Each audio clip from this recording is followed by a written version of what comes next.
Mel Brooks's 1974 comedy, Blazing Saddles, remains a popular and profitable film. It remains a Hollywood institution almost 50 years after its premiere, gaining new admirers daily. The funny parody Western mocked the popular genre and had audiences smiling all the way home. But not everyone understood the whole story behind the scenes. Let's look at some of the secrets from the set of this legendary film. Today's times. Blazing Saddles is a famous and renowned picture, yet it contains disputed scenes and language that would be unacceptable today. Mel Brooks' satirical comedy, released in 1974, pushed the limits with its daring humor and incisive indictment of racism, exposing society's problems via satire. However, as society's standards shift, many aspects of the film, notably its frequent use of foul language and contentious representations, have come under fire. According to The Telegraph, writer Andrew Bergman said, "You could not film this movie now. You can't use the N-word, not even in a funny manner." Bergman's assessment demonstrates how cultural sensibilities have altered dramatically since the film's debut. While Blazing Saddles remains a significant piece of cinematic history, its comedy may not be current. This trend may symbolize development as society becomes more conscious of and respects varied opinions and experiences. Serious singing. We've all heard and enjoyed Frankie Lane's terrific theme song for Blazing Saddles. Its moving tune and emotional delivery are so compelling that it seems like the theme song for a genuine Western. But did you know that this was due to a brilliant deceit by the film's creator, Mel Brooks? Brooks deliberately kept laying in the dark about the film's satirical content. He persuaded the famed singer that Blazing Saddles was a real Western, inspiring Lane to perform the song with all passion. This serious performance gave another dimension of comedy to the picture, as the emotional delivery of the song contrasted wonderfully with the film's irreverent and humorous tone. The hoax worked beautifully as Lane's impassioned performance became one of the film's most famous components, capturing its distinct combination of mockery and tribute to the Western genre. Legal matters. Gig Young was allegedly incensed and even considered suing Warner Brothers for breach of contract when the production firm fired him and replaced him with Gene Wilder. But it may not have been as simple as it first seemed. Mel Brooks told Rolling Stone that everything started to go wrong on the first day of shooting, when Young was hanging upside down in a jail cell in a scenario where he was meant to play the inebriated Waco Kid. A startling thing happened. Green liquid started to pour from his lips. Young was fired from the project due to the production team's quick response to this strange situation. Although the specifics of any legal challenges are still unclear, Brooks' story implies that Young's health or performance preparedness may have been a significant factor in the decision, giving the impression that he violated the pact unilaterally. Random cameo. When the group storms out of the studio and into the real world at the ridiculous end of Blazing Saddles, it's one of the funniest scenes in the movie. A random stranger stands still and looks at them in confusion as they dash out of the Warner Brothers gates amid mayhem. The backstory of this scenario is what makes it even more amusing. That perplexed bystander wasn't an actor at all. Instead, he was a real-life bystander who happened to enter the scene at the ideal time. He allegedly resisted the crew's attempts to persuade him to get out of the way. Mel Brooks chose to accept the circumstance rather than fight it. Ever the improviser, Brooks immediately gave the guy a waiver, formally including him in the film. The unscripted scene was one of the movie's most genuine and humorous parts. Famous face. Lily von Shtupp is undoubtedly one of the most adored and amusing characters in the classic film, but did you realize she is based on a real-life person? That's why Brooks cared so much about Khan having movie star legs. That's correct. Shtupp is a spoof of Hollywood superstar Marlene Dietrich. Blazing Saddles mocked the Western genre and the whole film business. Ride-in reaction. Blazing Saddles is noted for its humorous and outrageous storyline and behind-the-scenes action. The film's international premiere was equally chaotic. Guests hosted it at the now-demolished Pickwick Drive-In Theater in Burbank, California. Instead of driving in, the visitors galloped in on horses. Talk about a memorable cinematic incident that fits well with the genre's concept. Bravo brilliance. Western lovers also like this ludicrous parody of the genre because it contains several subtle allusions to many of the era's most popular films. For example, did you see the moment Mongo awakens at the sheriff's office where Bart is hanging wanted posters? One of these posters appeared in the 1959 film Rio Bravo, which starred John Wayne, a famed cowboy movie actor. Eye on the audience. One of the most critical laws in filmmaking is never to breach the fourth wall, which means not looking directly at the camera or speaking to the audience. This utterly removes the sense of reality and reminds you that you are watching a movie. However, this bizarre film ignored conventional conventions, and Bart not only randomly hugged himself, but also turned directly to the camera and addressed the audience. It's funny. Fired on purpose. Despite her doubts at the audition, Khan was excited to play Stoop.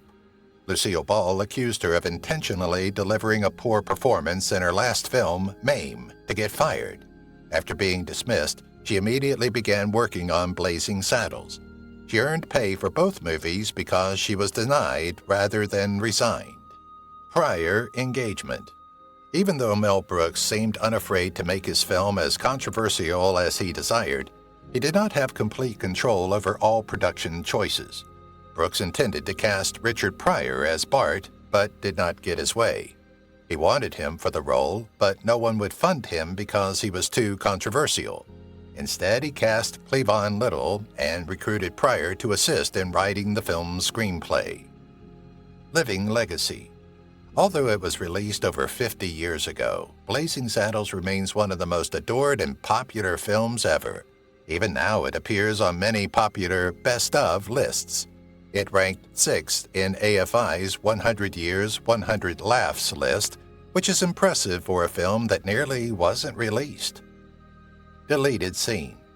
Despite Brooks' refusal to delete any problematic scenes that the producers wanted to remove, one sequence was so risque that it did not make the final cut. It was when Lily tried to lure Bart in the dark and said, "Is what they tell me about you people true?" And then, even more stunning, Bart answers in the dark, "I hate to disappoint you, ma'am, but you're sucking on my arm." The disturbing sequence may now be found among the deleted scenes.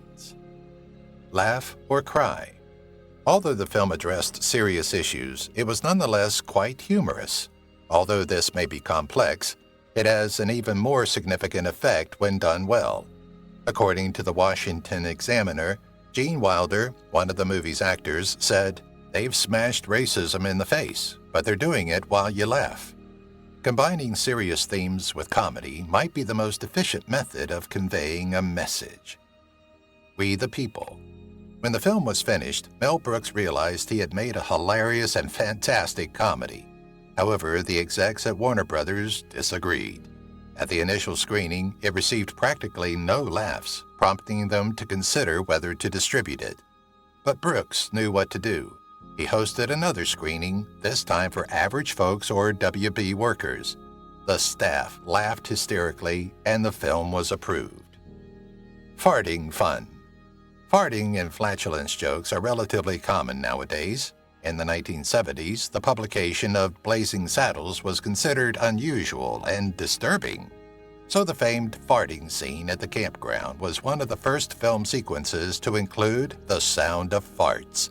What an odd yet intriguing movie milestone and honor for Brooks. Hero or zero?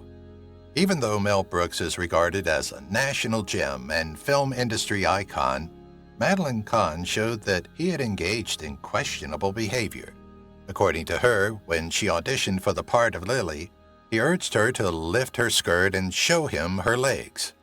He explained that it was to test whether her legs were appropriate for the position, not because he was weird. She did so, but told him he could only see and not touch. Magic bullets hits the Bible. During Sheriff Bart's acceptance ceremony, Reverend Johnson holds out a Bible and asks everyone to not let anger rule the day, only to have a gunshot pierce the Bible. Strangely, none of the onlookers' weapons were smoking, even though they were using black powder rifles, which would have produced visible smoke in 1874. Though the producer's excellent editing makes it difficult to catch this little continuity problem, it was almost likely an oversight. Perhaps they hoped people wouldn't look too carefully. Credit where credit's due. Even though the film has several great performers in classic parts, some actors and their roles were not correctly recognized. For example, Don McGowan was credited as Gum Chewer, but it wasn't his job. Instead, he portrayed the drunken lout who rushed at Lily on stage. So, why was he not credited? Was it on intent or by mistake? We can only guess. Welcome sign fixes itself. When Bart comes to Rock Ridge for the swearing-in event, there is an easily spotted continuity problem with the Welcome Sheriff banner. Initially, the banner retracts, but some wording remains visible. However, when Bart attempts to unfurl the flag again, it looks neatly wrapped with no text visible. This modest contradiction shows that the filmmakers adjusted the banner between takes but did not notice the problem, demonstrating that even the most thorough directors may overlook minor continuity mistakes. Shower inspiration. You never know when the brilliant spark of inspiration may hit. Even though they had done significant work on the film, Mel Brooks spent a long time coming up with the ideal title. He attempted other names, including Tex X, Black Bart, and the Purple Sage, but none succeeded. While showering, he came up with the term Blazing Saddles. This is an excellent example of inspiration flowing down from above. Hazardous material. After its debut, Blazing Saddles influenced several moments and films and relied on classic material from other great movies. When you watch the image of the Warner Brothers studio buildings at the end, you may see another set. The set was used in The Dukes of Hazzard, released 5 years later. Ticking the right boxes. Blazing Saddles is often remembered as a daring and unconventional field, even though WB officials were taken aback by it. It's interesting to consider that this was the film's primary purpose. According to USA Today, when Brooks came on board to create the movie based on Andrew Berkman's original narrative proposal, he instructed his crew to avoid crafting a nice screenplay. They indeed followed the guidelines. Movie references. In addition to mocking the whole genre of Western film adventures, Mel Brooks incorporates a handful of allusions to his earlier works in the sequences. When Von Stoop first appears in the film, we hear a piece of somewhat recognizable music. Did you recognize it? That's correct. Mel Brooks' 1967 film, The Producers, included the song Springtime for Hitler as the opening theme. Language LOLs. In addition to the Hebrew text on Mel Brooks' hat on the movie poster, another reference to a comparable language appears elsewhere in the film. When Brooks appears as the Indian chief, he looks to be speaking an Indian language, but he is speaking Yiddish. He says, "Blacks, don't be crazy. Let them go. And have you ever seen in your life?" Hilarious Hebrew. Did you see Mel Brooks sporting a headband with Hebrew calligraphy on the movie poster? We bet you're not sure what it implies. The fact is that it has no genuine meaning. The letters say kosher for Passover, but they are reversed, so they read kosher for Passover, which makes no sense. This is another amusing layer to Mel Brooks' insane brilliance. Saucy song lyrics. Blazing Saddles' popularity stems from more than simply its witty banter and frightening events. It was also the soundtrack, particularly the popular song I'm Tired. Mel Brooks is renowned for being a controversial filmmaker, but he admits that even he was surprised by this song. He said it was the dirtiest song I ever wrote. Tough topic. Blazing Saddles is famed for its fantastic humor, but it also addresses tough and sensitive topics. For example, the film references racism, with some of the characters saying terrible things. Burton Gilliam struggled to deliver parts of his lines, especially when asked to use the N-word. So how did he motivate himself to accomplish this? Wild writing process. And if you believe the insane scenes were created entirely from imagination, with a calm writer's room working hard to make the turmoil, you were mistaken. The fact was that the writer's room was almost as insane as the film itself. In an interview with Creative Screenwriting, Brooks said the script was developed after a drunken brawl. There were 5 of us shouting for our suggestions to be included in the film. Fighting prejudice. Mel Brooks created Blazing Saddles as a personal response to prejudice, despite some contentious sequences and language. According to Empire, Brooks developed the film to combat white corruption, racism, and Bible-thumping bigotry prevalent in the film business and beyond. Little encouragement. Gilliam found delivering the words and racial conversation challenging to his co-star and buddy Cleavon Little. Little had to pull him aside on the set and explain that he was not offended by his usage of the phrase. "If I thought you would say those words to me in any other situation, we'd go to First City," said Cleavon jokingly. "But this is all fun. Don't worry about it." Angry reaction. When Brooks initially filmed the film, he had many problems because of its provocative themes. In addition to his recurrent use of the N-word, the film had several scenes that would not be acceptable today, such as the campfire farting scene, Lily Von Stoop courting Bart in the dark, and a horse being knocked senseless. However, since Brooks had complete control over the film, he defied all pressure from film executives and refused to modify anything. Horse violence. In one of the most terrifying sequences, Mongo knocks down a horse with a powerful blow. This seems to be one of the craziest strains of the imagination, yet it's based on a true story. Brooks' friend and sometimes co-star Sid Caesar once said that he hit his wife's horse in the head, knocking it unconscious. He did it to protect his wife, which may make it seem less horrible. Real reaction. Cleavon Little's response to the legendary, "You know, morons" phrase is a popular and amusing scene in the film. But did you know, this wasn't even acting? The fact was that Cleavon had not realized this phrase was coming, so it caught him totally off guard. The response you see in the film is his real-life reaction, wholly spontaneous and unscripted.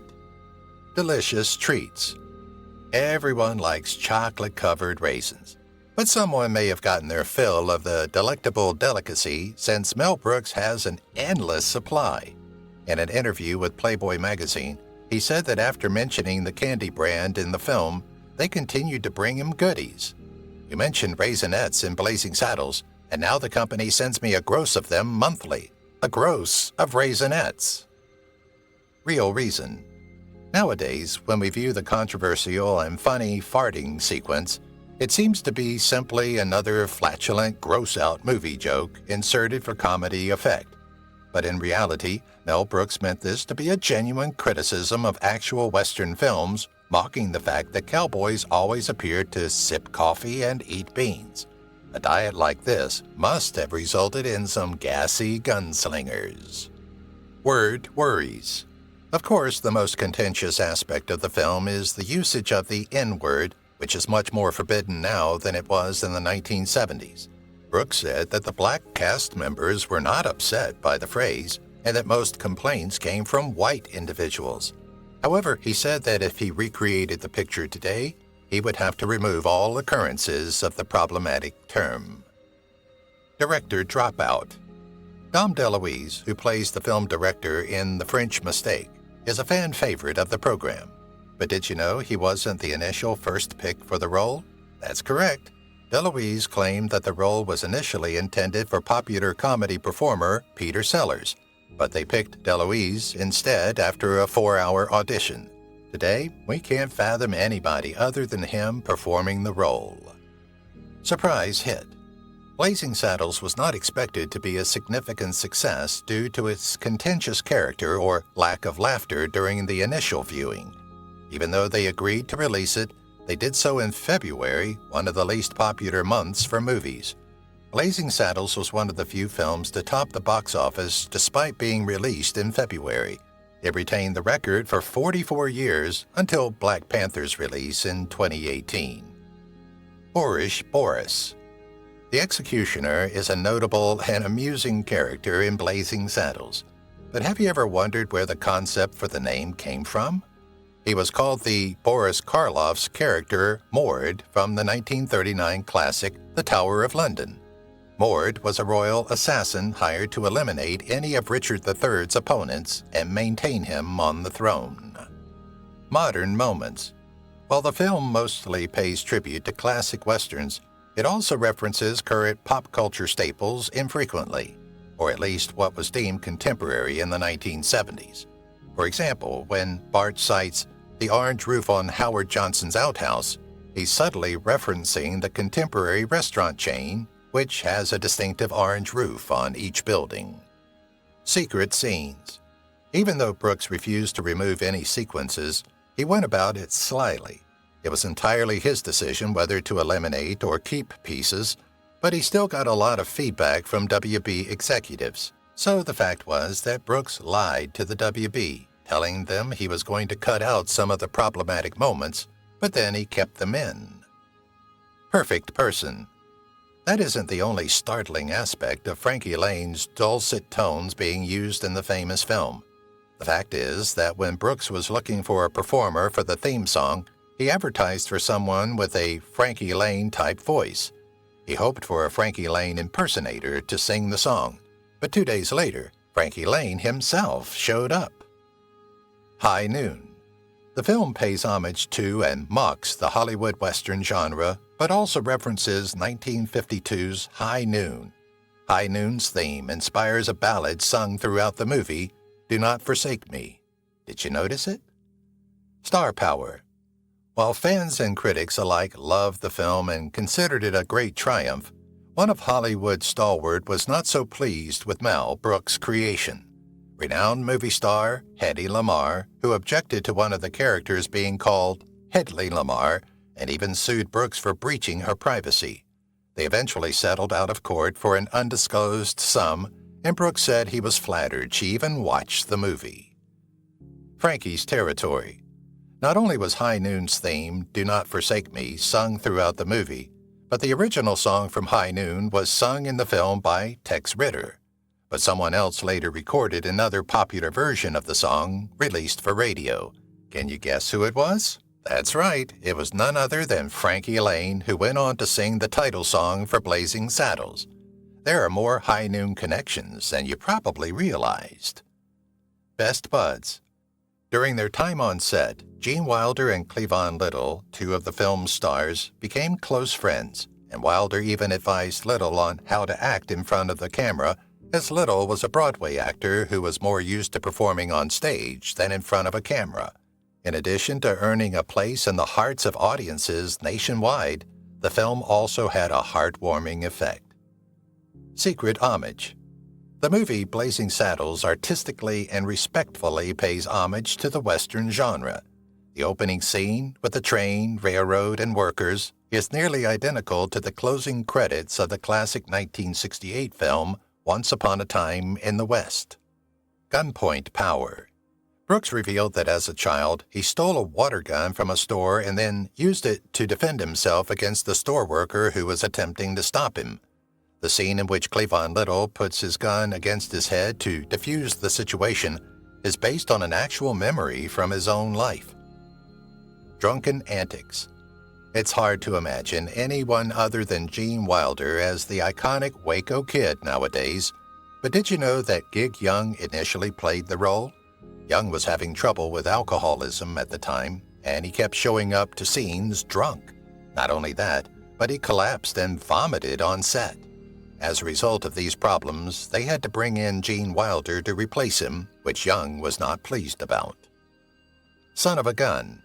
While filming Blazing Saddles, Mel Brooks and his wife welcomed their son, Max Brooks, who has since followed in his father's footsteps as a writer. This was a pivotal moment in Brooks' career. Famed flatulence. Governor Lapitomane's name is a play on the stage name Lapitoman, which translates to Fardomaniac, referring to French entertainer Joseph Pujol. Pujol's stage name was Lupedoman, which translates to Fardomaniac, as he was known for blowing out candles and even making music out of farts. If you've watched the video till here, that means you've enjoyed the video. Subscribe. Don't forget to turn on the notifications bell icon